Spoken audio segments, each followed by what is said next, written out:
What are some hidden expenses that can bite you in the butt if you don't look out for when you're buying a property? So on the front end, when you're buying a single family home, the two most expensive things in the house that you always want to look at and see the age of, because they're very expensive to replace, is first and foremost the roof. You want to make sure the roof is within 10, 15 years old at the oldest, because after that, they only last about 20 to 25 years, and you could be looking up to $40,000 to replace it. The other thing that people tend to overlook, and this is especially important with condos, is the HVAC unit. The HVAC unit is, with condos, going to be the most expensive piece of equipment that is in that entire property. So you're responsible for replacing it. If it breaks, those only last in this humidity and Hilton Head 10 to 12 years. So those are $6,000 to $8,000 to replace.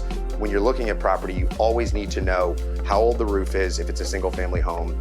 And then with a condo, make sure you're looking for the HVAC age, as well as a single family house. You want to make sure that there's not 4 or 5 dated HVAC units that could be a big bill. The last thing that we see a lot in our market that you need to look out for is something called polybutylene piping. Not a lot of people have heard of this. This is a pipe that was used in the 80s and early 90s.